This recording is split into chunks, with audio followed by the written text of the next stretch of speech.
والصلاة والسلام على النبي الأمين وعلى آله وصحبه أجمعين أما بعد আমরা পড়ছিলাম তাজিমুল ইলম শেখ সালেহ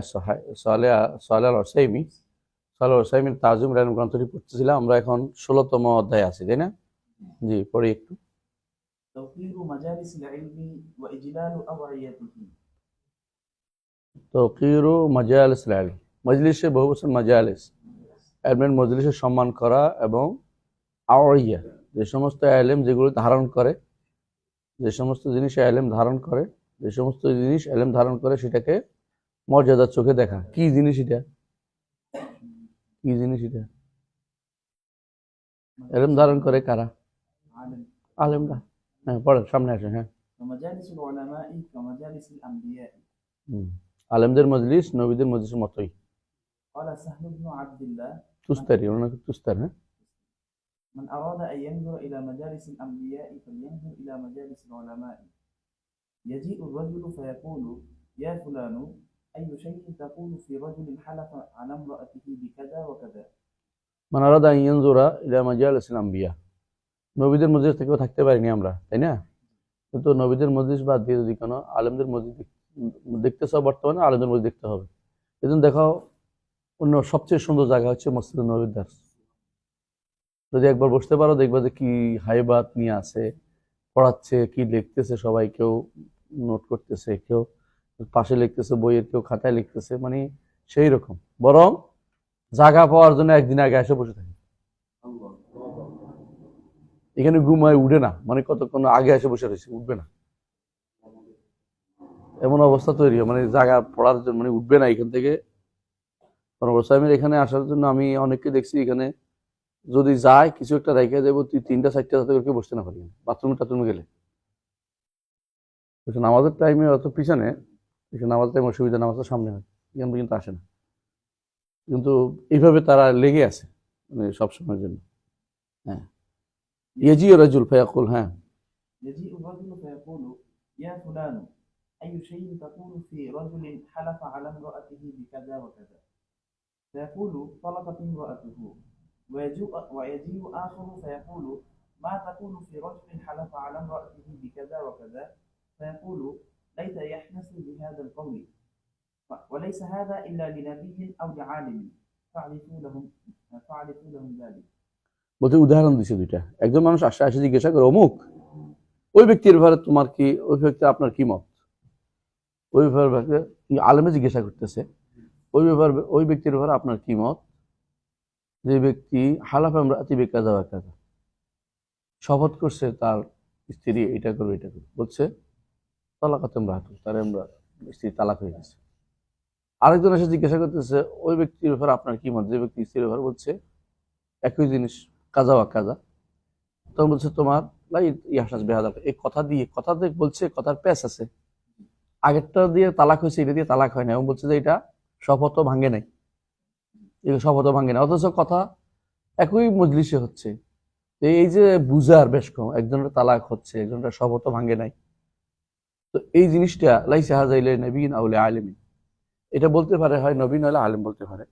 ফারিফু লাহুম যালিকা, তাদের এই সম্মানটা তোমরা অবশ্যই বজায় রাখবে। قال مالك بن انس قال مالك بن أنس إن مجالس العلماء تحتضن بالخشوع والسكينة والوقار. হ্যাঁ, মালিক ইবনে আনাস বলেন যে আলেমদের মজলিস খুশু থাকবে, বিনয় থাকবে, প্রশান্তি থাকবে, আত্মমর্যাদাবোধ থাকবে। এখানে চিল্লাচিল্লি হবে না, হই হল্লোড় হবে না।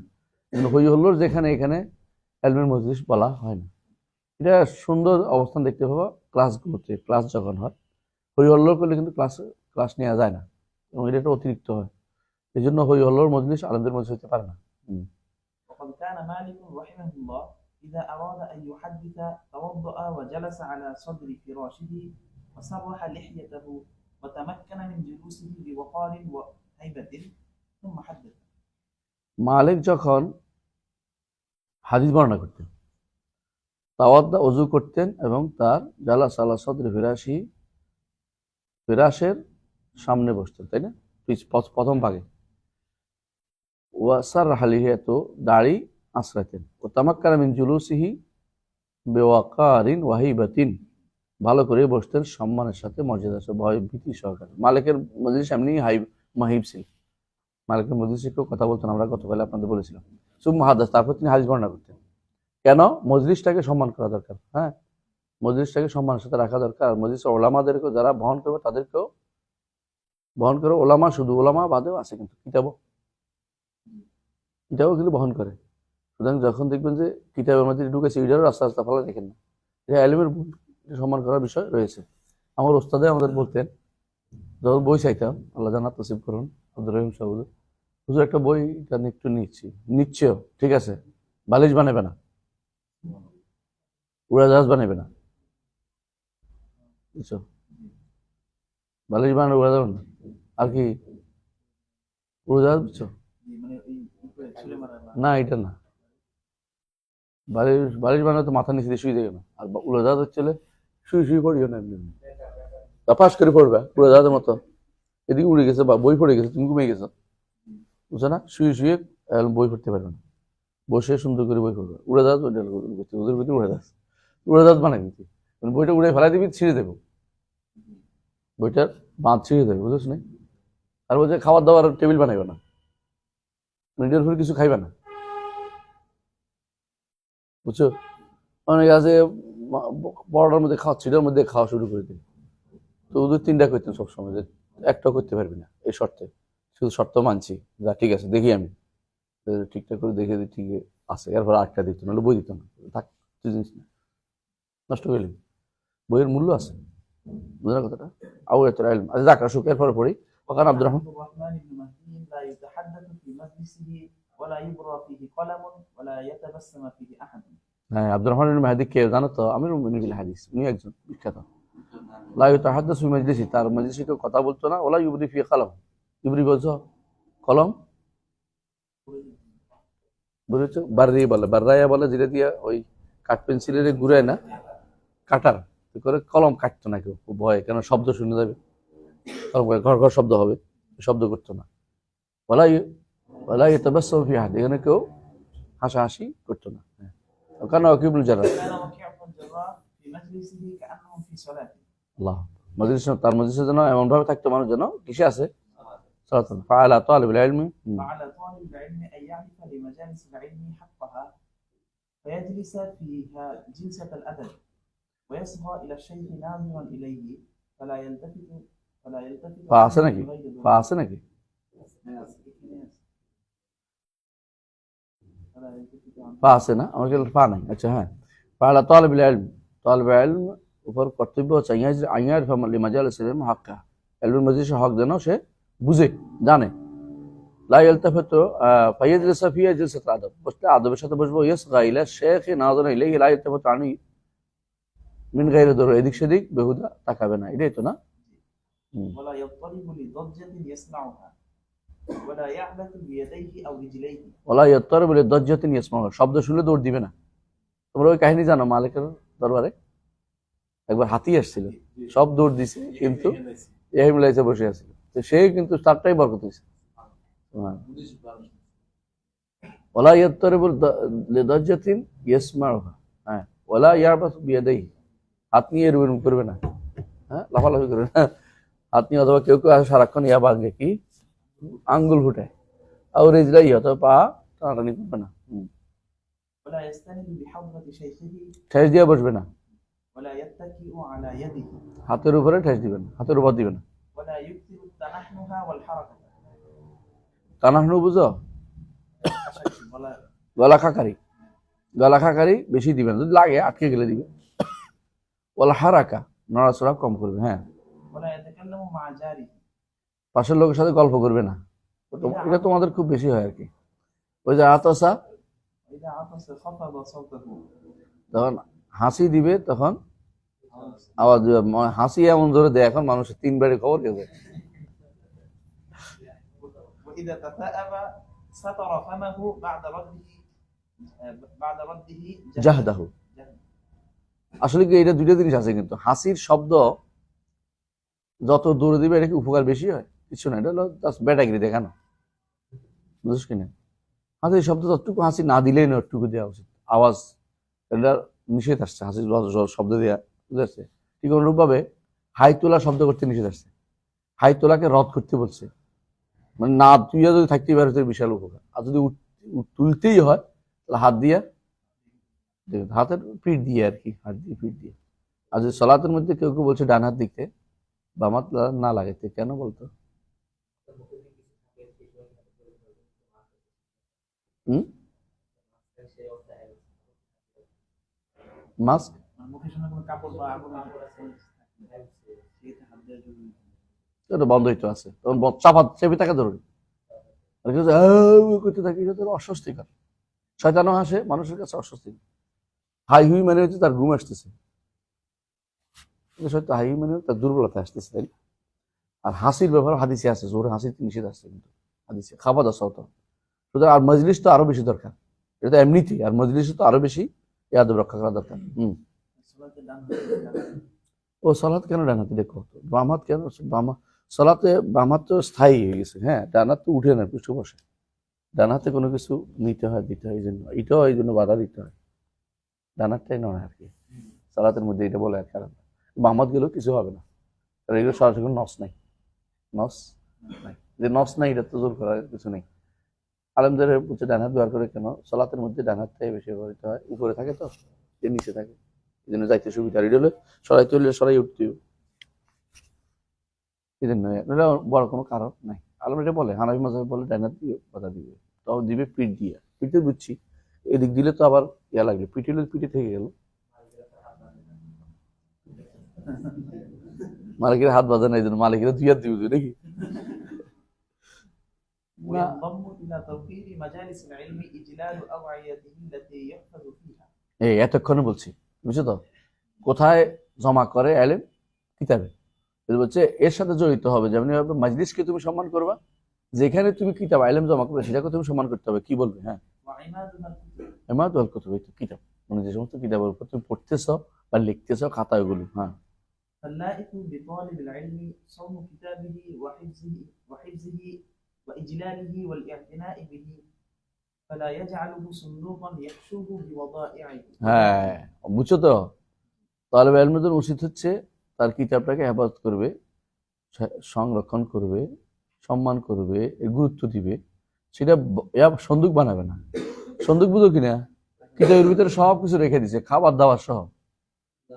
অনেকে আছে ভিতরে ভিতরে টাকাও রাখে, অনেকে আছে এর ভিতরে ওর ওই ইয়া বানায়। কোরআন শরীফের ভিতরে অনেকে আছে ময়ূরের পুচ্ছ ঢুকাই দিয়েছে, ময়ূরের ডানা ঢুকাই দেয়। এগুলি আসলে কোরআনের সাথে কখনো আসে না, এগুলি একটা বেয়াদবি ছাড়া কিছুই নেই।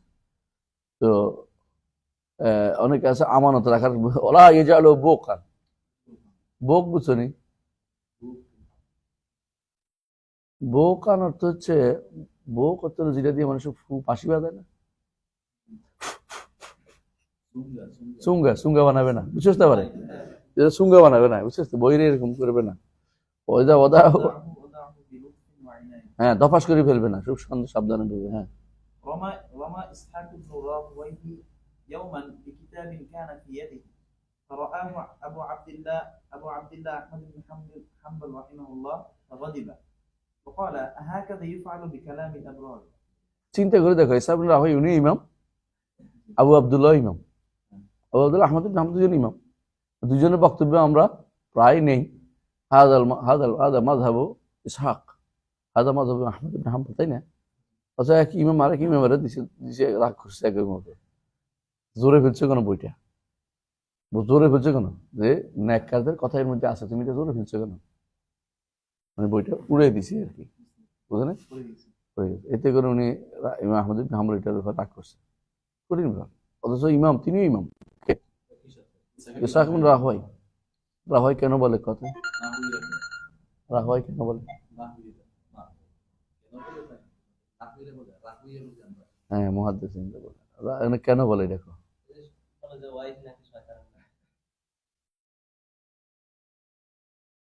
সিবই,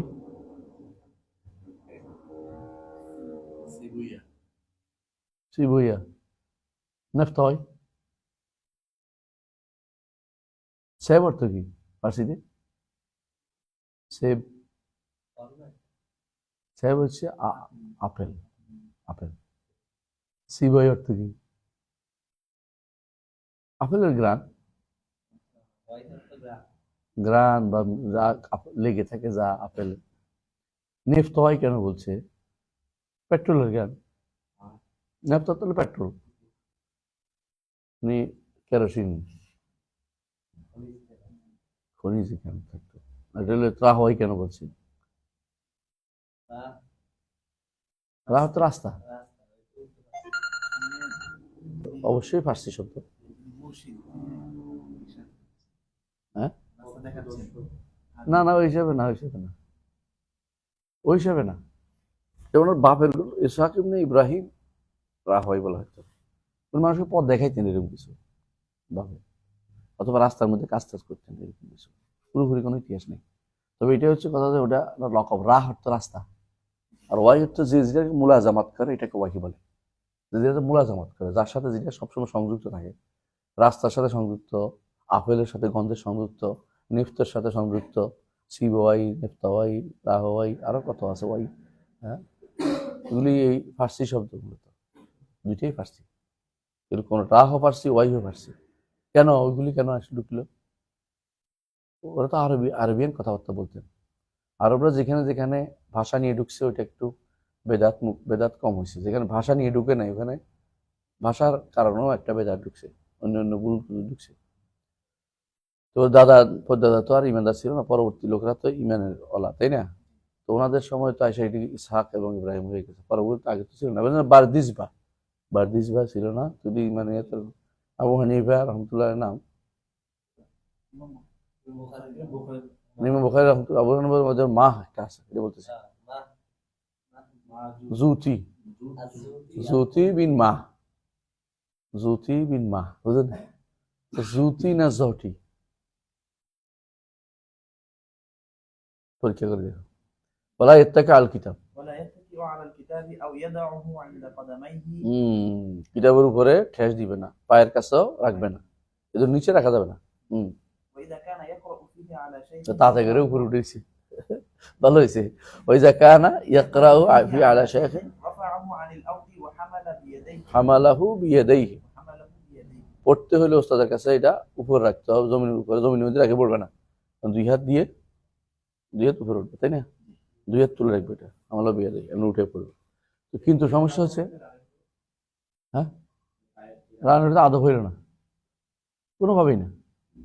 লা ইয়াদা আলা ফাখিযাইহি, না রান্না রাখবে না।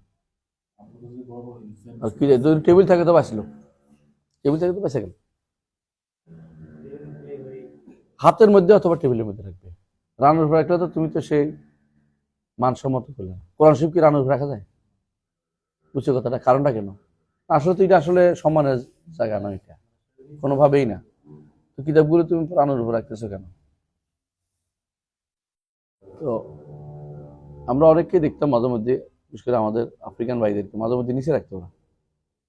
তো ওস্তাদা বলছে উপরে ওটা ওটা ওটা বলতো, ওদের মধ্যে এই সেন্সটা কাজ করে নাই যে উপরে রাখতে ওইটা। তো ওস্তাদের ঠিক করতো, মাঝে মধ্যে বলতো উঠা উঠা, নিচে রাখা নাজায়েজ হচ্ছে, এটা আদবের বিপরীত। দেখি, আদবের বিপরীত। আলহামদুলিল্লাহ, শেষ হয়েছে, তাই না? তাহলে কত নম্বর গেল? 16। 16 নম্বর সংক্ষিপ্ত কথা কি? মজলিসের আদব এবং ইলমের উপকরণকে যথাযথ রোশন। ঠিক আছে।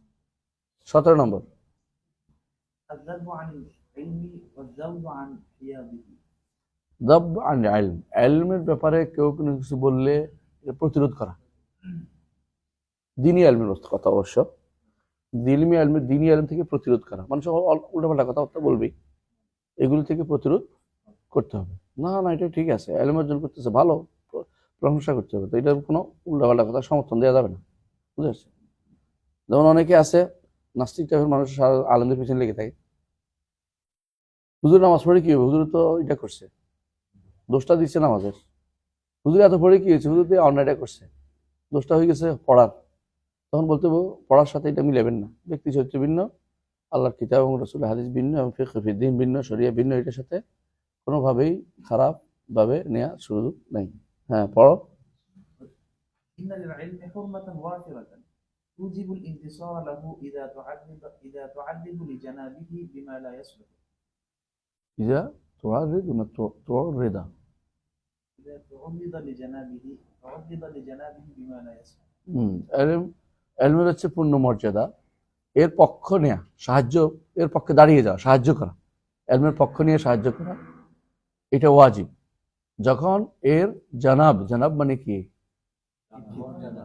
এর মর্যাদার দিকে এমন কোনো কিছু সম্পৃক্ত করা হয় যেটা উপযুক্ত নয়, এমন কথা বললে এটার পক্ষ নিয়ে দাঁড়াতে হবে, এলমের পক্ষে কথা বলতে হবে। কোথায় বুঝে আসছে? এলমের পক্ষে কথা বলতে হবে, যেমন মাদ্রাসার পক্ষে কথা বলতে হবে, বুঝে আসছে? এখন এটা ফরজ আইন হয়েছে, মাদ্রাসার পক্ষে কথা বলা প্রত্যেকটি ব্যক্তি যতটুকু জানে বলুন মাদ্রাসার পক্ষে কথা বলবে, ফরজ আইনটা। ও কেন বলবো? কারণ তোমার সামনে আল্লাহর দিনকে অপমান করা হবে, সহ্য করা যাবে না, বুঝে আসছে? তখন মাদ্রাসার সুনাম বদনামি করা হয়, অথচ ওদের কুফুরি কালাম নিয়ে পড়াচ্ছে সারাদিন, স্কুল কলেজে আমরা বদনামি করি না, ওরা আমাদের বদনামি করে, এটা সহ্য করা যাবে না। কোথাও মাদ্রাসাতে একটা ছোট ভুল হইলে সারা দুনিয়া করে ফেলে, আর সারাদিন ওরা জিনাবে বিচার করে হচ্ছে, কিছু হয়নি। দেখলাম যে আজকে দেখলাম একটু আগে ব্রাক ইউনিভার্সিটিতে লেসবিয়ান দিবস পালন করতেছে। হ্যাঁ, লেসবিয়ান অ্যান্ড গে, বুঝছিস? দেখোস না, দেখোস না, পঁচিশে কি হেডিং দিছে, কি তোর দেখাই তো, শুনে আসা পাগল হয়ে। কি দিছে হেডিং? দিছে আউযুবিল্লাহ, বলতেছে হ্যাঁ না, দেখোস না, বলতেছে ব্রাক বিশ্ববিদ্যালয়ে লেসবিয়ান গে বৈচিত্র্যের সৌন্দর্য নিয়ে কর্মশালা, বৈচিত্র্যের সৌন্দর্য নিয়ে কর্মশালা।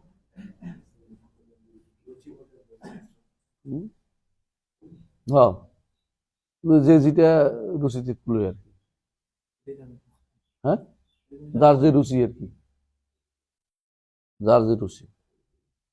চিন্তা করে দেখতে পারিস, এটা যদি কর্মশালা হয়ে থাকে, এটা তাহলে কত দূরে এগিয়ে গেছে এই জানোয়াররা। এই জানোয়ার না করে হচ্ছে নিচে শব্দ পাচ্ছি না কিছু। জীবজন্তু অপকর্ম করে না, এই অপকর্ম করে না। লেসবিয়ান গে এদের নিয়ে এলজিবিটি কিউজিটি আর কি, এলজিবিটি কিউ পড়া বেরিয়েছে কি আমাদের এখানে? আচ্ছা, দেখ আলাকুল হাল, যেটা বলছিলাম, তো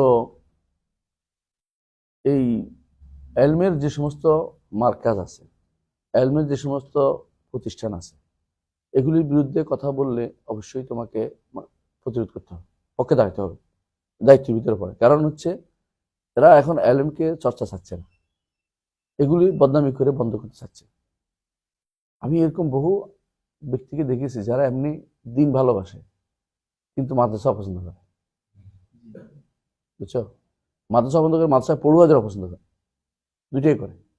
ওরা মনে করে জেনারেল লাইন থেকে দিন শিখে দেয়, এরকম একটা বিশাল গোষ্ঠী তৈরি হয়েছে। কিন্তু অনেকেই আবার এদের সালাফি ট্রেন্ডও আছে এদের মধ্যে, বিশাল গোষ্ঠী তৈরি হয়েছে, এবং ওরা অনেক সময় আমাদের কাছেও থাকে।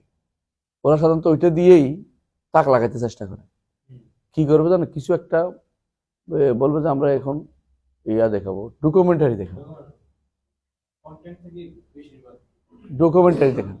ডকুমেন্টারির মাধ্যমে ইতিহাস শিক্ষা দিতে চায়, ডকুমেন্টারি বানায়, বুঝছিস নি? মাদ্রাসা পরিণত কি হয়েছে? মাদ্রাসা পড়া লাগবে না, বুঝছিস নি? তারপরে তারা মনে করে স্বল্প এই জ্ঞান দিয়েই তারা ইসলাম প্রতিষ্ঠা করে দিল। এটা হচ্ছে দুর্ভাগ্যজনক। এই ডকুমেন্টারি, এই জন্য ইসলামের এখন সবচেয়ে বেশি ক্ষতিগ্রস্ত, ইসলাম সবচেয়ে গরিব অবস্থায় আছে। কেন? যেটা বলেছে রাসূলুল্লাহ সাল্লাল্লাহু আলাইহি ওয়াসাল্লাম যে ফাতুবাইল গুরাবা বাদাল ইসলাম গরিবান। এখন ইতাকাল্লামু ফিহি রুয়াইবেদা, রাসূলুল্লাহ সাল্লাল্লাহু আলাইহি ওয়াসাল্লাম এটা বলেছেন যে এর মধ্যে কথা বলবে রুয়াইবেদা। রুয়াইবেদা কারা? জাহেল। ইতাকাল্লামু ফি আমাতিন নাস, মানুষের যে বিপদ জানাবে ব্যাপক কাজ, এখানে এমন একটা কথা বলছে দিন সম্পর্কে তারা অজ্ঞ ছাড়া কিছু না। এরকম লোকগুলি কিন্তু এখন দিন সম্পর্কে কথা বলে, বুঝলেন কথাটা? এবং তারা এটা কথা বলতে খুব পছন্দও করে, এবং তারা মনে করে যে দিন না শিখে হয়তো বেশ চালাইতেছি। অনেকে আছে এদেরকে দাওয়াত দেয়, ওয়াজ করে, নাটকও করে, ওরা নাটকও করে, দেখিস নি? আবার আল্লামাও লেখে, নাটক হুজুর আল্লামা লিখছে, আর আছে ঠিক মুখস্থ করে সারা দিচ্ছে, কিচ্ছু জানে না, ওরা ওয়াজ নিয়ে যাচ্ছে, কেন? সুন্দর করে কথা বলতে পারে। এমনকি কেউ কারো ওস্তাদ অনুকরণ করে মুখস্থ করে বসে আছে, একবার ওস্তাদের মতো চিল্লে চিল্লে 3 বার করে করে হাই তুলে তুলে বলবে, এরকমও করে। এগুলি সবগুলি হচ্ছে এলমের জন্য ক্ষতিকর জায়গা। বুঝেছ? আজ্জাউদ্দান এলম দরকার, এলম থেকে প্রতিরোধ করা দরকার। এলম যে কোনো মানুষ এলম বলবে না, জাহেলের এলমের হাত তুলে দিবে না। হ্যাঁ, কারণ সে দিলে কি করবে? মুখাল্লাদিল খানাজির, হ্যাঁ, সুগারের কি ঘরে হার জ্বালানো। এই তো বুঝছো, এটা আমার কথা নাকি? এটা তো আছে স্পষ্ট কথা, এই বর্ণনার মধ্যে আসছে। হাদিস শুদ্ধ কিনা আমি কিন্তু হাদিস বলিনি, বর্ণনার মধ্যে বলছি, কারণ আমি আমি আমি হাদিস বলে বিপদ পড়ব নাকি? এটা বিভিন্ন বর্ণনায় আসছে, আলেমরা বলছে। হাদিস হলে তো ভালোই, আমরা তো হাদিস মনে নেই। হ্যাঁ, وقد ظهر هذا الانتصار عند أهل العلم في مظاهر আলেমরা কিভাবে, দেখো কিভাবে এই পক্ষ নিয়ে প্রতিরোধ করতো, বিভিন্ন দিচ্ছে, উদাহরণ দিচ্ছে। 1 নম্বর উদাহরণ, হ্যাঁ منها الرد على المخالف হ্যাঁ, শরীয়ত বিরোধী কোনো প্রবণতা দেখলে এর বিরুদ্ধে রদ করা। যেমন আমাদের শেখ বিন বাজ রহমতুল্লাহ আলাইহি গাজ্জাফির বিরুদ্ধে বই লিখছে, আর-রাদ্দ-আল গাজ্জাফি। অনুরূপভাবে এক মাহমুদ আছে, এক কাজী, ওনার বিরুদ্ধে বই লিখছে। শেখ কিন্তু সাংঘাতিক ছিল, আল্লাহ আকবার, কোনো কিছু ছাড় দিত না। এমনকি মাঝে মধ্যে রাষ্ট্রপ্রধানের বিরুদ্ধে বলেছে, ওই যে খারিজদের একজন ইয়ে আছে, প্রধান মুফতি আছে, খারিজদের প্রধান মুফতি, বুঝছো কিনা? বুঝো নাই? ওমানের খালিলি, ওর নাম হলো কি খালিলি। তো খালিলি যখন আসছে হজে, শেখ বিন বাজ তারা একান্তে ডাকে একদিন বলছে যে আপনি আল্লাহকে ভয় করেন, ফিরে আসুন ইত্যাদি ইত্যাদি। হয়তো ভীষণ খেপে গেছে, কারণ রাষ্ট্রপতির ক্ষমতা না, আখাযাতুল ইজ্জাতু বিল ইসম। সে বলছে আমাকে একান্তে নিয়ে আমাকে এই সমস্ত কথা বলা হচ্ছে। সরাসরি গেছে এর কাছে, বুসাইদির কাছে, মানে রাষ্ট্রপ্রধানের কাছে। এভাবে কেন বলা হলো? প্রতিকার চাই। রাষ্ট্রপ্রধানে ফোন দিছে মালিক সুলতান, তখন মালিক ছিল না, মানে বলে বাপসাতে কথা বলতো না, বই কি করলো এটা তুমি? বুঝে বাংলা বল, মনে ওরা আরবি বলছে, বাংলা বলতেছি আর কি। তুমি এটা কি করলে? আমরা তো দেশের চালাইতে হয়তো দেশে, আমরা তো ঠিক করছেন, ঠিক আছে, কত এখন এরা কন্ট্রোল করতেছে, ঠান্ডা করবো কি করে? বলছে খালে বাদ খেয়ে যা হয়েছে হয়েছে। এটা হচ্ছে মানে মানে আব্দুল আজিজ বাস হকের ব্যাপারে কোনো ছাড় দিতেন না। যারা সুযোগ পাইতেন তারা বলতেন, প্রতিরোধ করতেন, ভুল হলে কয়ে দিতেন। এলমের ব্যাপারে তারা সবসময় প্রতিরোধে ছিলেন। দেখো আর-রাদ্দ আল জাহমিয়া, তাই না? আর-রাদ্দ আল মুতাজিলা, আর-রাদ্দ আল ইবনে রাওয়ান্দি আল আশরা, এবং রদ্দের উপরে, রদের যে সমস্ত বইগুলি হয় এলমি রদ হলে এগুলি অবশ্যই কি হচ্ছে হায়াত, মানে তো তার হাউদ, বুঝো তো হাউদ মানে যেটা মূল জায়গা, এখান থেকে চারপাশে যেন হাউদ বলে, চারপাশে কিছু তো ভিতরে একটা হলো কাজের, চারপাশ থেকে প্রতিরোধ করতে চাই, হাউজে কারণ ঢুকতে না পারে। জি, فمن استبانت مخالفته للشريعة رد عليه كائنا من كان حمية للدين ونصيحة للمسلمين। আলহামদুলিল্লাহ, কেউ যদি কোনো শরিয়া বিরোধী হয় তার রদ করতেই হবে। হ্যাঁ, এই জন্য কেউ যদি বলে যে হিন্দু আমার ভাই, নাস্তিক আমার ভাই, তাহলে রদ করতেই হবে। এটা তো শুনবে না, আমরা ইয়া করতেছি, ঈর্ষা করতেছি। বিশ্বাস করো, ঈর্ষা করি না। ও যদি কোনো হক কথা বলে আমি তো ওর পছন্দ করবো। কথাগুলো যে উল্টো বলছি, দায়িত্ব কে নিবে? আল্লাহ শপথ, কোনো ঈর্ষা নাই। আমরা বরং আশা করতাম যদি কোনো লোকটা হকের পথে কথা বলতো। পণ্ডিতি না ছেড়ে এলমি কথাবার্তা বলা উচিত। পণ্ডিতি বুঝো, 6 প্যাক, তারপরে আরো কি, হ্যাঁ, আর রাসূলুল্লাহ সাল্লাল্লাহু আলাইহি ওয়াসাল্লাম আর কি বলছে? এর আগে একটা বলছে, এর আগে তো মারাত্মক কথা বলছে। ইনিংস খেলার কথা বলতেছে। কোন ধরনের কথা? খেলার মধ্যে কি সম্পর্ক? না এটা না, আর একটা আগে বলছিল, খুব মারাত্মক কথা বলছে, খুবই খারাপ, মানে এটা এই যে বলতেছি, এই যে সমস্ত কথাগুলি কি কোনো, এগুলি কেউ কি মাকে নিয়ে কথা বলে? এগুলি নিজের মাকে নিয়ে বলতে পারে? উনি আমাদের মা না? যে সমস্ত শব্দ, যে সমস্ত সব শব্দ জায়েজ হলেও বৈধ না। সব অনেক কিছুই মানুষ জানে, সব বলতে হয় না।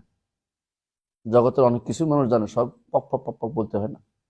বুঝে আসে? শব্দ উচ্চারণের ক্ষেত্রে মারাত্মক খেয়াল রাখতে হবে যে এটা আমার একটা শব্দ, এমন ভালো করে খেয়াল রাখবেন এই শব্দ কত দূর যাইতে পারে, কত দূর যাইতে পারে, এটার এক একটা এটার ইফেক্ট কত দূর যাবে, কথা বুঝে না? সব হালাল হইলে বলতে হয় না। তুমি চিন্তা করবা, আমার মনে আছে আমাদের এক পিস টিভিতে ভারতীয় এক আলেম বলতেছিল যে ওই যে হাদিসটা আছে, রাসূলুল্লাহ সাল্লাল্লাহু আলাইহি ওয়াসাল্লাম বলেছেন কেউ যদি কোনো নারীকে পছন্দ করে নিজের বাসায় চলে যায়, কারণ তার কাছে যা আছে ওর কাছে তা আছে, কথা বুঝতে খেয়াল করা জিনিসটা। এখন সেই ব্যক্তি ওখানে যে দাসটা দিতেছে ইঙ্গিত দিয়ে দিয়ে দেখাচ্ছে, তো এটা এমন একটা বিদঘুটে হয়েছে, তো সবাই বলতেছে এই বেটাকে আকল আন্দাজ নাই নাকি, কথা বুঝো নাই? তুমি এখানে ইঙ্গিত দেওয়ার কি আছে, কথা হাদিস বলে চলে যাও, বুঝাও, কিন্তু তুমি এখানে ইঙ্গিত করতেছো কিসের দিকে? শরীরে অঙ্গভঙ্গিতে একটা বিশাল সমস্যা।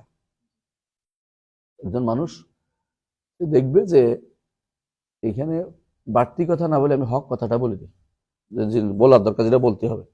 রাসূলুল্লাহ সাল্লাল্লাহু আলাইহি ওয়াসাল্লাম দেখো কত ব্যবহারের ক্ষেত্রে কত সাবধান ছিলেন, এক একটা শব্দ ব্যবহারের ক্ষেত্রে, খেয়াল করছো?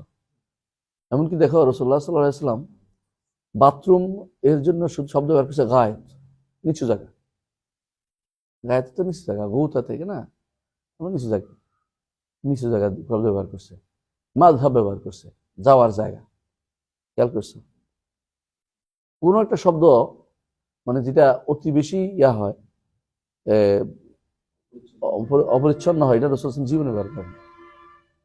তুমি তো ওনারই অনুসারী, তোমার ব্যবহার যেন তার থেকে তো শিখতে হবে। এটা না বললে কি হবে, যুবকরা হয়তো কিছুটা খুশি হবে, কিন্তু এটা তো একটা সুদূর প্রসারী একটা এফেক্ট করবে, এটা মানুষ আরেকজন বলা শুরু করবে। রাসূলুল্লাহ সাল্লাল্লাহু আলাইহি ওয়াসাল্লামকে যে কেউ দিকে শিখ বলতে থাকে, এটা কি হইলো, সুন্দর হইলো কাজটা? এটা কি বলা দরকারটা কি? রাসূলুল্লাহ সাল্লাল্লাহু আলাইহি ওয়াসাল্লাম এমনি বলেন, রাসূলুল্লাহ সাল্লাল্লাহু আলাইহি ওয়াসাল্লাম এমনিতেই সুঠাম দেহের অধিকারী ছিলেন, ভালো স্বাস্থ্য ছিলেন তার, তিনি কোনদিন পেটুক মানুষ ছিলেন না, মানে পেট্রোলা ছিলেন না, আমরা তো পেট বের করছি এটাই বলেন। এমন একটা শব্দ ব্যবহার করবো যেটা পরবর্তীতে এটা এটা এটা তো ভিন্ন অর্থ ব্যবহার করে।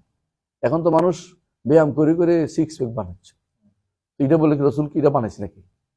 এগুলি যেন আমরা আরো অনেক শব্দ আছে, এগুলো আল্লাহ মাফ করুক। অনেকেই বিশেষ করে বর্তমানে এখন তো ওয়াজও বেড়েছে, এরকম কেউ কেউ আছে মানে আঞ্চলিক ভাষা ওয়াজ করে, সে যে কত বাজে শব্দ ব্যবহার করে আল্লাহ দুনিয়াতে আমি দেখিনি এরকম। মানে তার কথা কে শুনে আমি বুঝে আসে না, মানুষ শোনার জন্য কেন যায় ওখানে?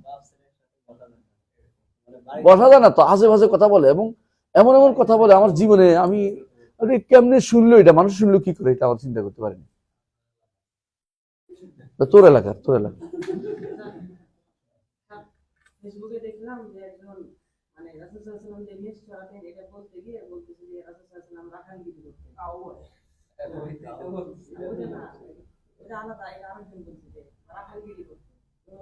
আমরা প্রত্যেকে রাখাল, এই শব্দটা রাসূল সাল্লাল্লাহু আলাইহি ওয়াসাল্লাম আমরা প্রত্যেকেই তো রাখাল, আমরা রাখালি করি। রাখালগিরি আর রাখালি তবে এরকম আছে না, রাখাল আমরা প্রত্যেকে রাখাল বলা আর অমুক রাখাল বলা, এটা পার্থক্য আছে শব্দের মধ্যে। প্রত্যেকের দিকে নেসবত করার কারণে এটা এটা একটু হালকা হয়ে গেছে। একজনকে বলা হবে, যখন কথার কথা আমরা সবাই আল্লাহর দাস, সমস্যা নেই, তুই দাস, এটা কিন্তু খারাপ কথা, মারাত্মক। একজনকে দাস বলা হচ্ছে, বলে আমাকে অপমান করা হলো। এই জন্য ব্যবহারের শব্দ একটা ব্যবহারের ক্ষেত্রে কি আছে সাবধানতা অবলম্বন। আসলে কি আমি কি আক্রমণ করে বলছি, এটা হচ্ছে ক্যারেক্টার। তো এই জাতীয় যখন আপনি অতিমাত্রা হইয়া একদম দেখলাম প্রতিরোধ করতেছে, কারণ কাউ হয় অসুবিধা নেই, বুঝছে? ঘটনাটা হওয়া তো বড় কথা না, হয়তো আপনি ব্যবহার করবেন কেন রায়না, যেখানে রায়না শব্দ একেবারে শুদ্ধ, কিন্তু আল্লাহ তাআলা নিষেধ করেছে রায়না বলিও না। রায়না তারাও ভিন্ন টেনে টেনে নিতে পারে। কাউ বয় শব্দ ইউরোপিয়ানরা পায়, মহা খুশি, দেহেরাই তো বলছে, আমরা তো বলিনি। আপনি এই সমস্ত শব্দ ব্যবহার না করে আপনি বলেন রাসূলুল্লাহ সাল্লাল্লাহু আলাইহি ওয়াসাল্লাম নবুয়তের আগে এটা করতেন। নবুয়তের আগে কে কি করছে, এটা তো অনেক কিছু হইতে পারে। কি করতেন তিনি বলছেন যে কুনতু আরাহা আলা কারারি আহলি মক্কা, মক্কাবাসীরা আমাকে কিছু অর্থ দিত, আমি এর বিনিময়টা করতেন। এটা কাউয়ের বিষয় না, এটা তো কাজের বিষয়। আর যে বলেছে যে কি করছে, তিনি খাদিজা রাদিয়াল্লাহু আনহার কি করছেন, আমরা চাকরি কি করছেন, চাকরি না তো কি বলছে, চাকর ছিল বলতে পারে, স্টাফ ছিল, সার্ভিস বলতে পারে, এটা কিচ্ছু না, ব্যবসা করেছেন, প্রতিনিধি ছিলেন, ব্যবসা প্রতিনিধি। এটা আদবের মহা খেলাফ। একজন মানুষ কেন এগুলি বলতে চাচ্ছে আমার বুঝে আসে না। কি বুঝাতে চাচ্ছে, যুবকদের মধ্যে কি মেসেজটা দিতে চাচ্ছে, কি মেসেজ হলো এটা? এই মেসেজ কি সুখকর মেসেজ? নবীর সম্মান কি বাড়লো এই কথার মধ্যে?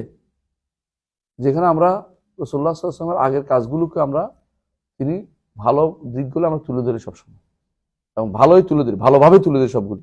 সেখানে আপনি এমন একটা শব্দ ব্যবহার করলেন যার মাধ্যমে কি হলো, এটাকে যে কোনো মানুষ যে কোনো জায়গায় ব্যবহার করতে পারে, এটা তো ঠিক না। সাধারণ বা স্বাভাবিক কাজগুলো বা যেগুলো মানে স্বাধীন, ওই কাজগুলো সম্মানের ছিল, কিন্তু আমাদের বর্তমানে এগুলোকেই সম্মানিত করা অনেক অসম্মানের কাজ হয়েছে। যেগুলো ওই সমস্ত অসম্মানিত সেগুলোকে সম্মান করে। এই জন্যই কিন্তু মানুষের কথাবার্তায় চয়ন করে সমস্যা, কারণ এই সময় চাকরিকে ঘৃণা করতে হবে, এখন বর্তমান চাকরিকে সম্মান করবে। আর সেই সময় স্বাধীন পেশাগুলোকে মানুষ ছোট হলেও সম্মান করবে। আমাদের বর্তমান সময়ে স্বাধীন পেশা ছোট হলে বেশি বড় চাকরি চাকরি করাকে ঘৃণা করতে কেন বলছে তোরে? না, চাকরি সবসময় ঘৃণা ছিল না, ঘটনা এটা না। মোহাম্মদ রাসূলুল্লাহ সাল্লাল্লাহু আলাইহি ওয়াসাল্লাম শব্দটা চয়নটা, রাসূলুল্লাহ সাল্লাল্লাহু আলাইহি ওয়াসাল্লাম তো বলতো যে তিনি কি করেছেন, এই কাজটা করেছেন, করতে পারতো, যে তিনি দায়িত্ব এই দায়িত্ব পালন করেছেন, খাদিজা রাদিয়াল্লাহু আনহার ব্যবসা তিনি পরিচালনা করতেন। এটা সুন্দর কথা, বোঝেনি? তুমি তো বলছো ব্যবসা পরিচালনা না করে তুমি বলতে ওনারা চাকরি করতেন, কথাটা অসম্ভব, এটা একটা অসুন্দর। ব্যবসা পরিচালনা করতে এটা চাকরি না, কিন্তু এটা বলা যাচ্ছে না কেন? এটা অসুন্দর কথা। শব্দ চয়নের ক্ষেত্রে তোমার দেখতে হবে রাসূলের জন্য কোনটা অ্যাপ্রোপ্রিয়েট। কথা বুঝাতে পারছি? এটা শব্দ ওইটা নয় যে এখন পরিবর্তন হয়ে গেছে আমরা এখন ওইটা বলবো না, এটা না। এখন চাকরি সুন্দর হয়ে গেছে দিকে চাকরি যাবে এটা না।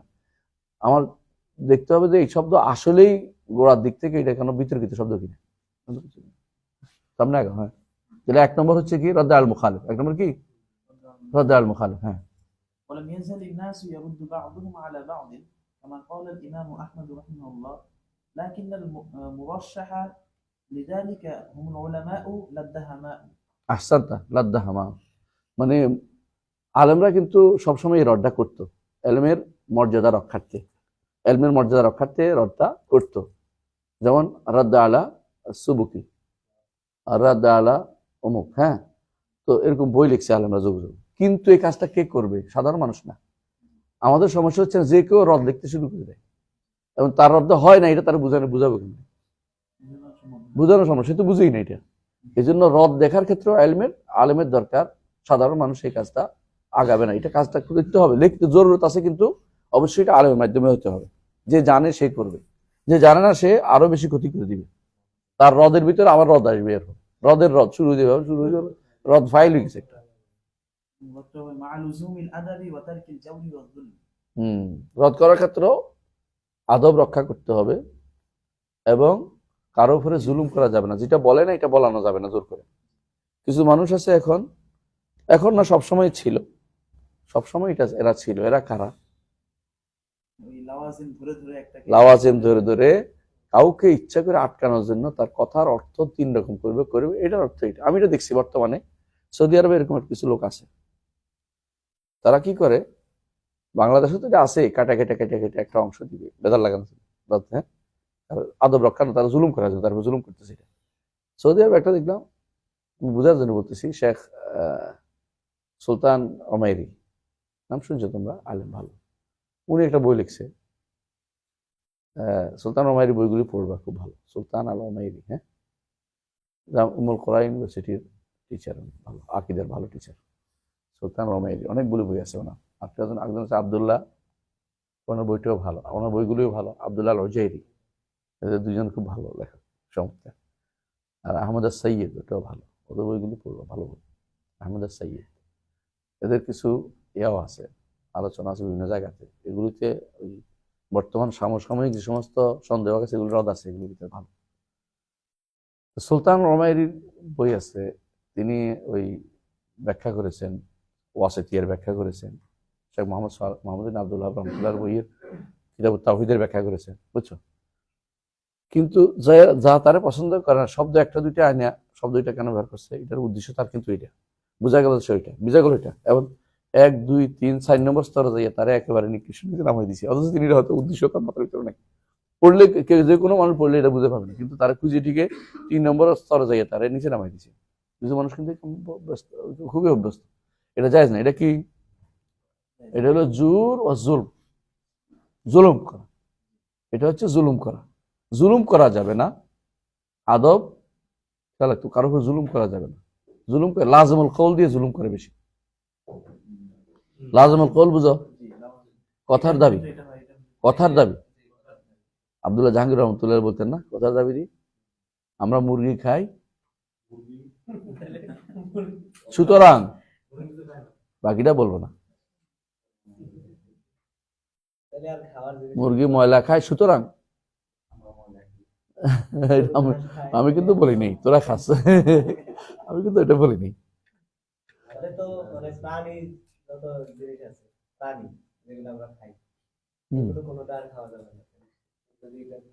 এটা বলে বিপদে আছে না। লাওয়াজিমুল কাউল দিয়ে বললে অনেক কিছু, লাওয়াজিমুল কাউল দিয়ে মানুষকে তাকফির করা যায় না, বুঝছেন?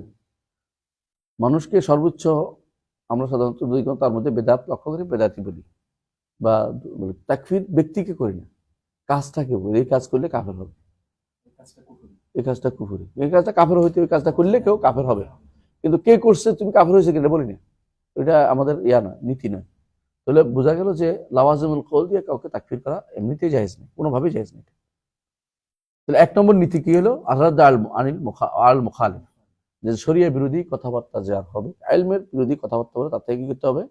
প্রতিরোধ করতে হবে, আদবের সাথে, এবং কোন রকম জুলুম এবং জোর বাদে প্রতিরোধ করতে হবে। 2 নম্বর না, আল মাজমু আলাইহি লিখতে হবে, নাই তোমার এখানে? আমার এখানে আছে, এটা তো পরে লিখছিস এডিশনে। কারণ হাজিরুল মুবতাদের সমস্যা কি?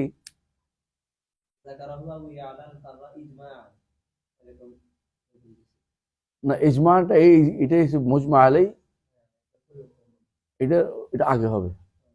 মানে হাজির মুবতাদা আল মুজমা আলাইহি, যে সমস্ত মাসালার ক্ষেত্রে ইখতিলাফ আছে, এটাকে তাদেরকে হাজির করবা, প্রশ্ন এটা। যে সমস্ত মাসালার ক্ষেত্রে মতভেদ আছে, এটা বেদাতি কইয়া হাজির করা যাবে? কথা বুঝছো? অনেক মাসালাতে ইখতিলাফ আছে না, তাদেরকে বেদাতি বলা যাচ্ছে না, তো মুজমা আলাইহি বলছে। সেই জন্য সবাই বেদাত বলছে, মানে আলেমরা আগে থেকে বেদাত বলে আসছে, সেইটাকে তাকে পরিত্যাগ করতে হবে। ধরো কোরআনকে কেউ মাখলুক বলছে, যেরকম তো এজমা হয়ে গেছে যে কোরআন মাখলুক বলা যাবে, কেউ মাখলুক বলে ফেলছে, অথবা তার কথা দিয়ে মাখলুক বলা বোঝা যাচ্ছে, এই ব্যক্তি হাজির করতে হবে। কেমন? তো মুবতাদা আল মুজমা আলাইহি, এই বেদা, এরা হচ্ছে বেদাতি। যেমন কারা? খারেজিরা, শিয়ারা, হ্যাঁ, মানে এই জাতীয় যতগুলি বেদাতি, মুরজিয়ারা, যতগুলি ফেরকা আছে, এগুলি কিন্তু ফেরকা হয়ে গেছে, মুজমা আলাইহি ফেরকা, এগুলো বেদাতিরা। এদেরকে ছেড়ে দেওয়া, এদের দিকে দায়ীর বেদাত, তাদেরকে ছেড়ে দিতে হবে, এটা নিয়ম। কেউ একটা বেদাত করছে বলেই তাকে ছেড়ে দিতে হবে না, তাকে কি করতে হবে?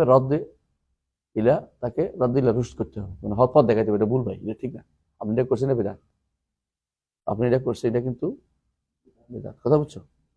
হ্যাঁ।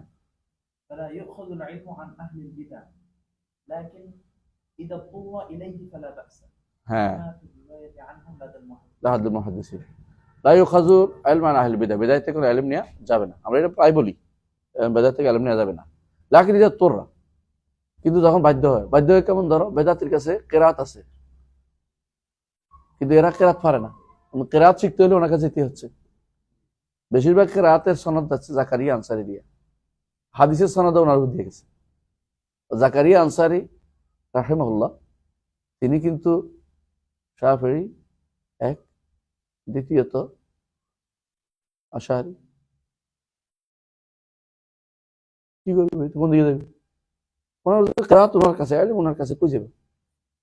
সুতরাং তুমি যদি মনে করো যে কোনো ইলমই তুমি নিবে না, তাহলে তুমি বিপদে পড়বা। আর তুমি জানো যে এই ইলমটা হলো ইনহাদাল ইলমা দীনুন ফানজুরু আম্মান তাখুযুনা দীনাকুম, ইলম নিতে হলে তোমাকে সনদ লাগতেছে, তো বাধ্য হয়ে তোমার তার থেকে নিতে। ইমাম বুখারী এই জন্য কোনো বেদাতির থেকে কিনেছি। এই বেদাতি কাদের বুঝাচ্ছি? শিয়া।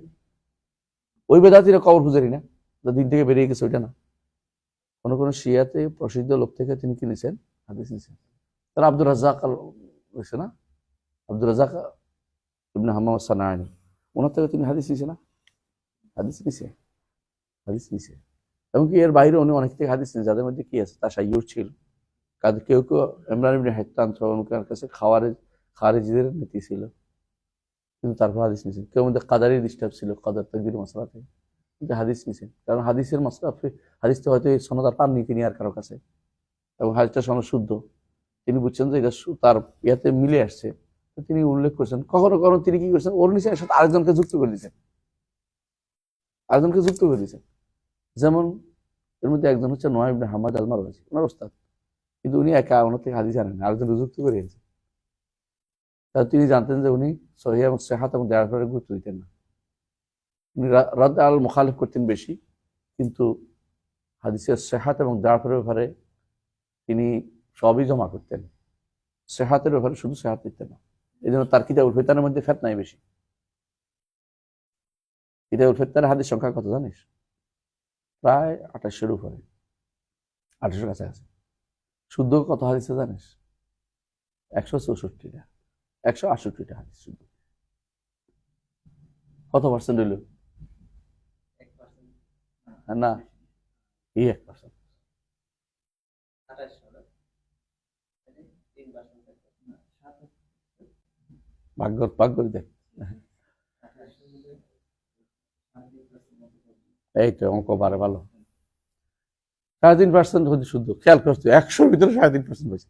আর এইটাকে হুবহু অনুবাদ করে বাংলাদেশে ছাপাই দিছি। কারা ছাপাইছে জানিস? কেমন যারা ঘনে নিতেছে, মাহাদি খুঁজে বেড়ায়, মালহামা খুঁজে বেড়ায়, যুদ্ধ খুঁজে বেড়ায়, গজওয়াতিহীন খুঁজে বেড়াচ্ছে। এদের কাজে হলো এটা ছড়াই দেয়। কেন? এটা তো একটা কনসিকুয়েন্স মিলানো যায়। এই ঘটনার পরে এই ঘটনা, এই ঘটনার পরে এই ঘটনা, এই ঘটনার পরে এইটা লাগবে, এটা লাগবে। তো শেষে কি হবে জানিস?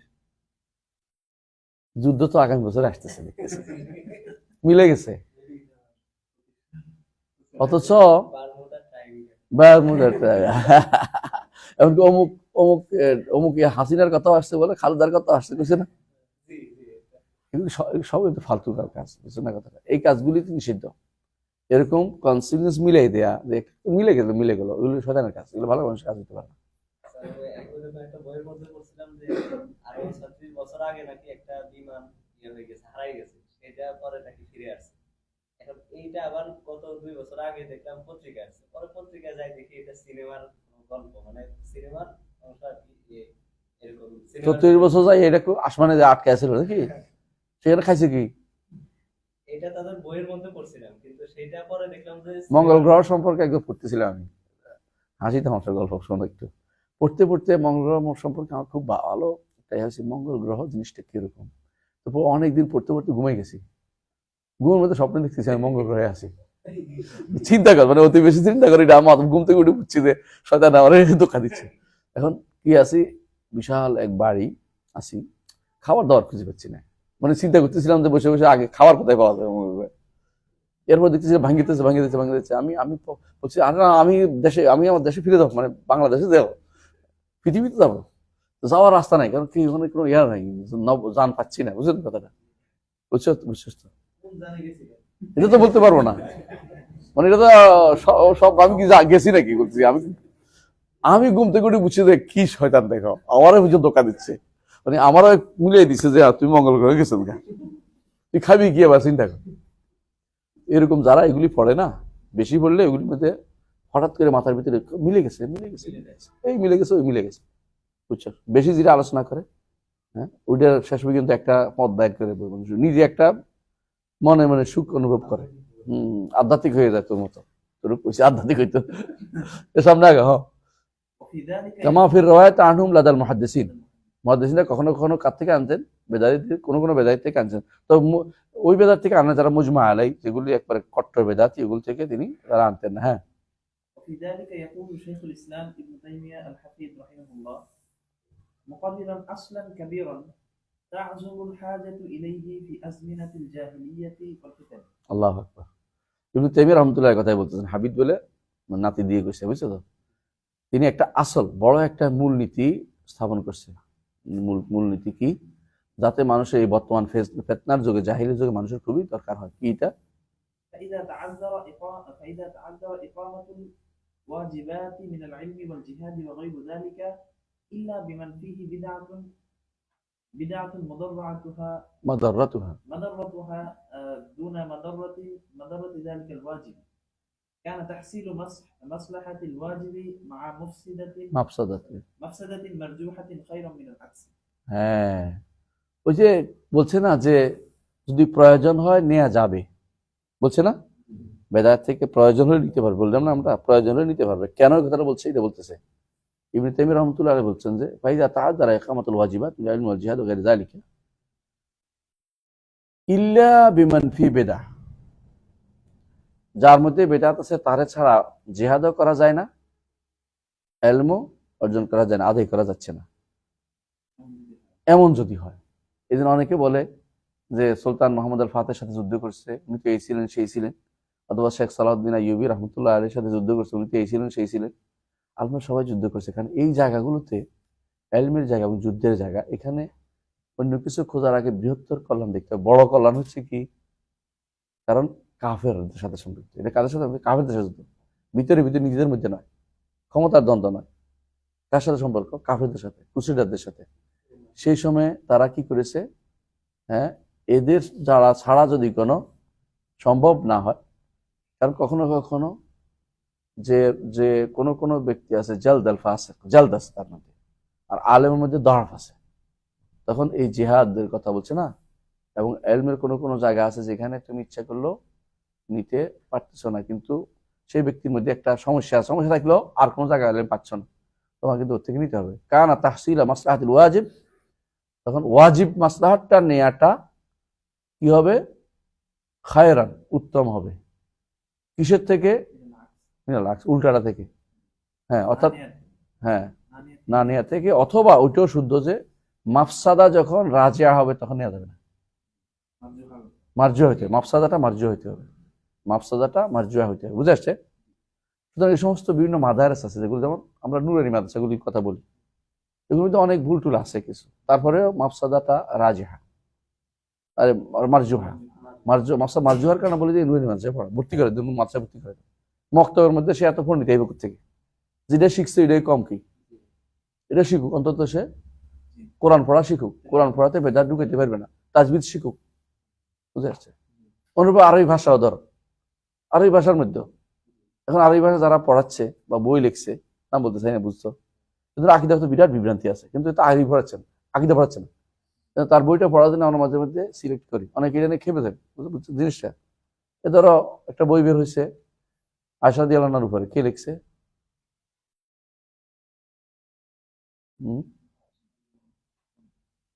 কে লিখছে ভুলে গেছো? এই কয়দিন আগে বেরোচ্ছে একটা আরশাদ বই বেরোচ্ছে, ডক্টর মঞ্জুর আলা এটার কেন সম্পাদনা করছে, এর বিরুদ্ধে একদল খেপে গেছে, তাই না? কি সমস্যাটা কি? সুলাইমান নদীর কথা বলছে, সমস্যা কি এটাতে? কিছুই নেই, খুঁজে কিছুই পাইনি, এখন পাইলে বের করলেই তো একদিন। সমস্যা একটাই যে ওরা তো নদী মানে কি কাফের নাকি? নদী মানে কি খারাপ নাকি? এই সিস্টেমটা খুব খারাপ। কোনো বইতে যদি কোনো কেউ ভালো কিছু থাকে সেটা বের করা উচিত। তাহলে ইবনে হাজারের বই বের করে কেমনে? নবীর কথা বের করে কেমনে?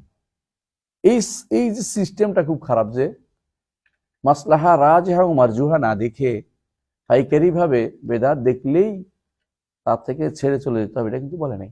লাইসা মিন মানহাজিস সালাফ, মানহাজিস সালাফ। কারণ প্রত্যেকেরই খুঁজে খুঁজে দুই একটা দোষ বের করা যাবে, এমন কেউ নাই যে তার দোষ পাওয়া খুঁজে যাবে না। দেখতে হবে মাসলাহা রাজিহা কোথায়, মাসলাহা মারজুহা কোথায় আছে। হ্যাঁ, মাফসাদা মানে মাফসাদা রাজিহা হইলে এটা নেওয়া যাবে না তার কাছে, আর মাফসাদা মারজুহা হইলে সেটা নেওয়া যাবে। মারজুহা কেন?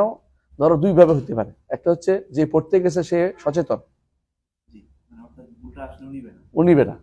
আরটা হচ্ছে, দ্বিতীয়টা হচ্ছে যে সে যে পড়াচ্ছে সে ওই জায়গায় যাবে না, ভুলের জায়গায় যাবে না, তার ভুল আছে অন্য জায়গায়, সে ভুলের জায়গায় যাবে। উভয় দিক থেকে এখানে মাফসাদাটা মারজুহা, মাসলাহাটা রাজিহা। ইবনে তাইমিয়ার এই কথা কিন্তু মুখস্থ করার মতো, বুঝে আসে কথাটা? এই যে মাথায় রাখতে হবে সবসময়। ومنها زجر المتعلم إذا تعدى في بحثه أو ظهر منها لدد أو سوء أدب. লাদাত মানে কি? ঝগড়া। আলাদুল খেসাম কয় না?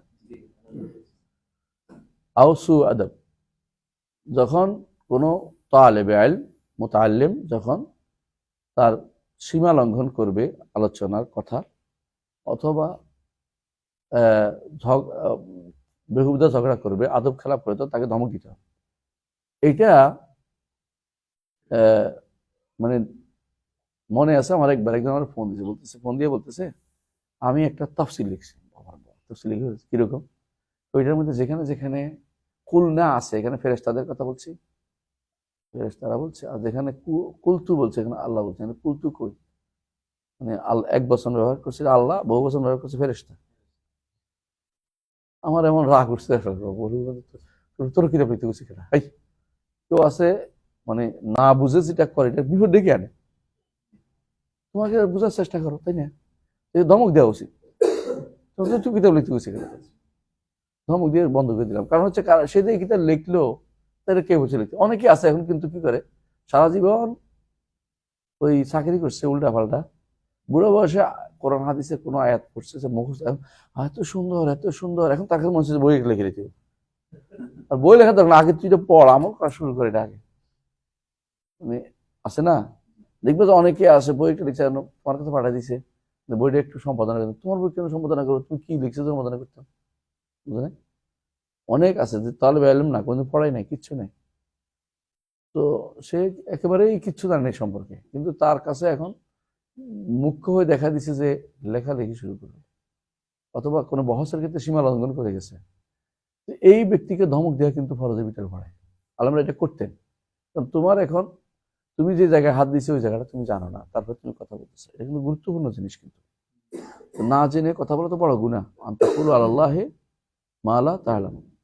ইলম থেকে, ইলমের ইয়া থেকে যদি কোনো কাউকে মানে জব করতে হয় ইলম থেকে, তাহলে অবশ্যই যারা সীমা লঙ্ঘন করবে অথবা বেহুদা কথা বলবে অথবা আদবের খেলাপ করবে, ওদের কি করতে হবে? ধমক দিতে হবে। হ্যাঁ বলো, এটা কি বলছে? হ্যাঁ, كان عبد الرحمن بن مهدي إن تحدث أحد في مجلسه أو برئ قلم صاح ولبسنا عليه ودخل. দাখালা অর্থ কি? খারাজ হইব না? আচ্ছা হোক, আব্দুর রহমান ইবনে মাহদি যখন তার মজলিসে কেউ কথা বলতো কেমন, অথবা বুরিয়া কলমন, কলম তারাশ করা, কয়টা কলম ইয়া করা, কাটা শুরু করতো, সাহা ধমক দিতেন, ওলা বিছানা জুতা পড়তেন, ও দাখালা এবং ঘরে প্রবেশ করে যেতেন, ঘরে চলে যেতেন। এটা খারাজের অর্থ একান্ত রুমে চলে যেতেন। দাখালা অর্থ হইলো ঘরের অন্য ঘরে ঢুকে যেতেন, বেরোতে। হ্যাঁ, ঠিক আছে। আচ্ছা পড়ো। كان وكيع إذا أنكر من أمر جلسائه شيئا انتعل ودخل. দাখালা অর্থ কিন্তু চলে যাও, বুঝছো? বাকি তিনিও যখনই তার সাথীদের যারা বসতো তাদের কাছে, ওনার কাছে খারাপ লাগতো তখন চলে যেতেন। হ্যাঁ, وشوهد هذا مرارا من شيخ شيوخنا محمد بن إبراهيم آل الشيخ فكم مرة رؤي منصرفا لما سمع طالبا يتشدق في مقاله فأخذنا عليه منصرف. মোহাম্মদ ইবনে ইব্রাহিম আল শেখ, বুঝছো কেডা? মদিনা ইউনিভার্সিটির প্রথম ভাইস চ্যান্সেলর, সৌদি আরবের বর্তমান সৌদি সরকারের প্রথম যিনি প্রধান মুফতি ছিলেন, প্রথম গ্রান্ড মুফতি সৌদি আরব বিন বাজ আগে গ্রান্ড মুফতি ছিলেন মোহাম্মদ ইব্রাহিম আল শেখ। মোহাম্মদ ইব্রাহিম আল শেখের সাথে সৌদি রাজ পরিবারের সম্পর্ক একেবারে কাটায়, বুঝছেন? হ্যাঁ, ঘনিষ্ঠতা, আত্মীয়তাও আছে। আলু শেখ মানেই হচ্ছে আলো শেখ মাহমুদ বিন আব্দুল আহাদ। আলু শেখ যেখানে দিবে অর্থ হলো আলো শেখ মাহমুদ বিন আব্দুল আহাদ, বুঝলেন? তো তোমরা জানো যে বর্তমানে এটা হচ্ছে সৌদির তৃতীয় সৌদি রাজবংশ, 3 নম্বর। এর আগে 2টা রাজবংশ শেষ হয়ে গেছে। এটা 3 নম্বর রাজবংশ। মাঝখানে প্রথম রাজবংশ তো ধ্বংস করলো কারা? কে বলতে পারবে? মিশরি মাহমুদ ইবনে মাহমুদ ইবনে মাহমুদ না মা- না ইব্রাহিম বাশা। ইব্রাহিম বাশা, যে ইব্রাহিম বাশা ছিল, মানে যখন শেখুল ইসলাম মাহমুদ আব্দুল ওয়াহাব দাওয়াত নিয়ে আসলেন এবং কবর পূজারীদেরকে এলাকা থেকে ছাড়া করলেন, মানুষদেরকে দিনের দিকে ফিরিয়ে আনলেন, তখন তিনি মারা গেলেন। তার সন্তানরা এই দাওয়াত লাগিয়ে রাখলেন, মক্কা মদিনাও তাদের দখলে চলে গেল। খেয়াল করে জিনিসটা। তখন তুর্কিরা, তুর্কি যে রাজা ছিল, খলিফা ছিল, খলিফা এটাকে খারাপভাবে নিছে। খলিফা এটা ভালোভাবে নেয়নি, বুঝছো? খলিফা কি করছে, তখনকার এই ইব্রাহিম বাশা ছিল মিশরের কি বলে গভর্নর, মানে তখন তার পক্ষ থেকে নিয়ন্ত্রিত, রাজা বলো গভর্নর বলো যেটাই। পরে বলছে যে এই যে মোতাওয়া বের হয়েছে, তালেব বা আলেম, এদের ধরে নিয়ে আসো। আসে দেখে যে মাহমুদ আব্দুল ওয়াহাব মরে গেছেন, তার ছেলেদেরকে ধরে নিয়ে গেছে, ছেলে আত্মীয় স্বজন দাঁড়িয়ে আছে সবগুলো ধরে নিয়ে গেছে, পুরো ধ্বংস করে ফেলছে। দাঁড়াইয়া, হাইরিমলা, মানে বর্তমান যেটাকে রিয়াদ বলে, আশেপাশে সব এলাকা ধ্বংস করে মাইরা, কারণ তো বিশাল বাহিনী নিয়ে আসছে। শাইখুল ইসলাম মাহমুদ আব্দুল ওয়াহাব তো কোনো বাহিনী ছিল না, উনি তো ছিল দাঁড়িয়ে আল্লাহ দাওয়াতের কাজ করতো। সাথে ছিল কারা? ইমাম মোহাম্মদ ইবনে সৌদ, মোহাম্মদ ইবনে সৌদ এবং তার পরিবার লোকেরা। তারা তো ছোট্ট একটা রাজত্ব করতো, ছোট্ট একটা জায়গা নিয়ে রাজত্ব করতো। হ্যাঁ, গোত্রভিত্তিক এলাকা, ছোট্ট। ওরা তো এত বিশাল বিশাল ইয়ার সামনে দাঁড়ানোর অবস্থা ছিল না। ওরা মাইরিয়া ওদেরকে ধরে নিয়ে গেছে মিশরে। মিশরে বন্দি দশার ভিতরে থেকেই তারা তাইসিরুল আজিজের হামিদ লিখছে, ফতুল মাজিদ লিখছে, দাওয়াত চালিয়ে গেছে। ওখানে যাওয়ার পরে এখানে আবার দাওয়াতের উত্থান হয়েছে। ওখানে জামিয়াতুল আনসার সুন্নাল মুহাম্মাদিয়া, সালাফিয়া, বিভিন্ন রকমের কাজ উদ্যোগ হয়ে গেছে, মানে শুরু হয়ে গেছে। ও তাড়াতাড়ি করে আবার ফেরত দিছে, তাহলে বিপদ লাগে, ফেরত দিছে, বন্দি করে রাখছে। পরে বন্দি করে দিছে, ওখানে বন্দি তো আরো মানুষ আছে, বন্দির মধ্যে ভালো হয়েছিল, বন্দীদের মধ্যে কাজ করতো, কাজ করতেছে। ওখানে যে যায়, যে যেখানে যায় এটাই করে, বুঝছ না? যে যেটা করে যে যেটা জানে এটাই করবে, বাধা কয় না। ওখানে দাওয়াতের ওরা তাড়াতাড়ি করে ফেরত দিছে ওদেরকে, ফেরত চলে আসো, তোমরা এখন যাও, দেশে চলে যাও। তো এখানে পাঠিয়ে দিচ্ছে, মারে নাই আর কি। পরবর্তী যে আসছে সে মারে নাই, ভাড়া দিয়েছে দেশে। এখানে আসার পরে ওই রাজত্ব ধ্বংস করে দিল কে? মোহাম্মদ আলী পাশা না মোহাম্মদ ইব্রাহিম পাশা, ভুলে গেছিলাম আমরা, ইব্রাহিম পাশার নাম। তো ধ্বংস করে দিছে, দ্বিতীয় রাজবংশ প্রতিষ্ঠা হয়েছে। সেটাও করছে আল শেখরা, আল আল আল সৌদরা, দ্বিতীয় সৌদি রাজবংশ। সেটাও বেশি দিন টিকে নাই। আস্তানার লোকেরা, আস্তানা মানে হলো ইয়ার তুরস্ক খলিফারা তার ধ্বংস করে দিয়েছিল। খেয়াল করো, উদ্দেশ্য একমাত্র তাদের কারে, ওরা বলতো যে এখানে দায়িত্বশীল হলো শরীফ হোসাইনরা, শরীফ হোসাইনদের বিরুদ্ধে এরা কেন দাঁড়ায়? এই জন্য শরীফ হোসাইনদেরকে সহযোগিতা করতে যাইয়া শরীফ হোসাইনের সহযোগিতা চাইছে, আর এরা এগুলো ধ্বংস করে দিয়েছে। দুইবার ধ্বংস করছে। দ্বিতীয়বার ধ্বংসের পরে মালিক আব্দুল আজিজের বাবা আব্দুর রহমান আল ফয়সাল বলা হয়তো নাকি, উনাকে তাড়াইয়ে দিছে, উনি পালাই গেছে কুয়েতে। মালিক আব্দুল আজিজ কুয়েতে বড় হয়েছে, কুয়েতে। কোথায়? কুয়েতে বড় হয়েছে। তো ওখানে থাকতে মালিক আব্দুল আজিজ সেখান থেকে এই বিশাল সাম্রাজ্য তিনি প্রতিষ্ঠা করছে। সেখান থেকে জায়গা দিয়ে অল্প অল্প করে করে আগাইছে। বাবা নিষেধ করতে যাইস না, কিন্তু আরামে আসস, কারণ আমি যাবো, আমি অসহযোগী, আমি আরামে থাকবো না। আরামকে আরাম করে দিয়ে বেরোছে, বের করিয়া লোক যারা ছিল তার সাথে এদের নিয়ে এই রাজ্য প্রতিষ্ঠা করছে, বিশাল রাজ্য এখন হয়েছে। ওই সময় আর আস্তানা যারা ছিল ওদের আর ক্ষমতা নাই শরীফ হোসেনদের সাহায্য করা। দুর্বল, ওসমানী খেলাফত দুর্বল হয়ে গেছে। দুইবার তারা কিন্তু তোরাই ধ্বংস করছে এদেরকে। ওরা কিন্তু খেলাফতের বিরুদ্ধে ওরা কথা বলেনি কোনোদিন। ওরা ছিল দাঁড়িয়ে আল্লাহ দাওয়াতের পথে কাজ করছে শুধুমাত্র। আঘাত হানছে, সন্দেহ নেই, আকিদের বিষয়ে আঘাত হানছে। সুফিদের বিরুদ্ধে বলছে, কবর পূজারীদের বিরুদ্ধে বলছে, ওয়াহাদাতুল বিরুদ্ধে বলছে। তো এরা কিন্তু ওয়াহাদাতুল বিশ্বাসী ছিল, আস্তানার লোকেরা সর্বসর্বাদী বিশ্বাসী ছিল, আস্তানা লোকের বেশিরভাগ। ইবনে আরবির খুবই স্মরণ করো, মানে এখনো ওই যে তাদের টুর্তুগুল বানাইছে, এগুলি সবগুলি ইবনে আরবিরে প্রশংসা করতেছে, দিয়ে তিরিলিস এগুলির মধ্যে সবগুলি শয়তান। এইবারে আর পারে নাই তারা, না পাইরা এরা ফালাইছে। একদল গেছে ইরাকে, একজন গেছে জর্দানে। ইরাকেরটা সাদ্দাম হোসেন শেষ করে দিছে, সাদ্দাম হোসেনের চাচা আবু বকর না কি জানি নাম ছিল। আর জর্দানেরটা এখনো আছে। এরা কিন্তু মক্কায় ছিল আগে। এরা কবর পূজারী গোষ্ঠী এখনো আছে, এদের মধ্যে দিন ইমানের কোনো দরকার মনে করে না। এগুলো হচ্ছে ক্ষমতা পাইলে হয়েছে। তখন এরকম ছিল কি, তখনও কেউ হজে গেলে বলতো যে সব লুট করতো, হাজিদের লুট করতো, কেবল তার খাবার দাবার ছিল না। মালিক আব্দুল আজিজ শুধুমাত্র ঘোষণা করছে তখন ক্ষমতায় আসছে যে কোথাও হাজি লুট হলে ওই এলাকার গোত্রপতিরা মেরে ফেলে, তারপর থেকে লুট বন্ধ হয়ে গেছে। তো বলছে আমাদের খাবার দেন, খাবার নেই। তখন কিন্তু পেট্রোল পায় নাই মালিক আব্দুল আজিজ, আল্লাহর উপর ভরসা করে কাজ করছে, কিচ্ছু ছিল না। আল্লাহ তাআলা তার সন্তানদের মধ্যে, তিনি কিন্তু পেট্রোল দেখেই না কোনদিন, তার সন্তানদের মধ্যে আল্লাহ বরকত দিয়েছে, পেট্রোল পাইছে, দুনিয়া পয়সা আল্লাহ হয়েছে। কিন্তু উনি তো অভাবী ছিলেন। কিন্তু তারপরে তিনি তার সময় কোনো লুট হয়নি, হাজি লুট হয়নি। এর আগে আহমদ শওকী কবিতা লিখছে, আস্তানা লিখছে। আস্তানা বুঝছো তো, আস্তানা বলে তুরস্কের সালতানাত লিখতো। আহমদ শওকী কবিতা লিখছে যে কোনো মূল্যে ঠেকান, হজ বন্ধ হয়ে গেল।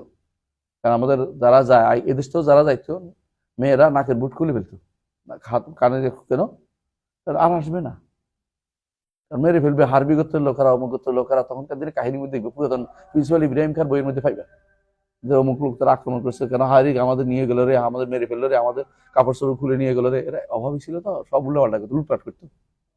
হাজি লুট করা ছিল তাদের কাজ, হজ করা কঠিন ছিল। আহমদ শওকী তখন বলছিল যে হজ বন্ধ করে দেন, আপনার হজ চালাতে পারবেন না। এরপরে মালিক আব্দুল আজিজ শুধুমাত্র এই আল্লাহ তাআলার পক্ষ থেকে ব্যবস্থা নিয়েছেন। উনি যাই বলছিলেন, কথা বলছিলাম এটাই, আল্লাহ তিনি যাই বলছিলেন, মোহাম্মদ ইব্রাহিম আলু শেখ এই লোকে 30 বছর ক্ষমতা ছিল না, তো 30টা বছর তিনি আলেম তৈরি করছে এর মধ্যে, মসজিদের মধ্যে। তো বলতেছে তিনি নাতি ছিল পরিবারের, তো আপনি আমার জন্য কি করেছেন? বল তুমি কি চাও? ডাক্তার চাও? তুমি চাও বিচারক চাও, নাকি চাও আমরুল মারুফ চাও, মুহতাসিব চাও? কি চাও আমাকে বলো, আমি দিতে পারবো, আলেম আমি দিতে পারবো। এই আলেম যারা তৈরি করছে এর মধ্যে আব্দুল আজিজ বাজ, এর মধ্যে শেখ আব্দুর রহমান সাইদি। এরা হচ্ছে এই সময়ে, যে সময় এই মসজিদের প্রোডাক্ট, যারা আলেম তৈরি করছে এরা সব জায়গায় কাজে লাগছে। আর ওই সময় যারা লাফালাফি করছে কোনো কাজে লাগে। আলেম তৈরি করার কাজ হচ্ছে আলেমদের কাজ। আল্লাহ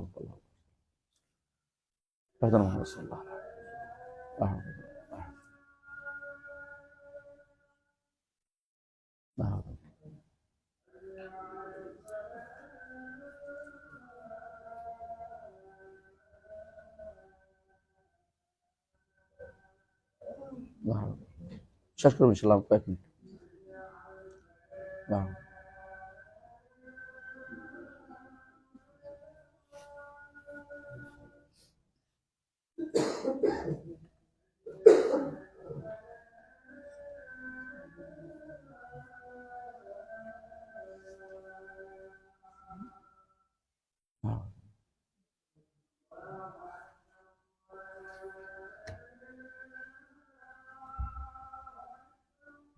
আল্লাহ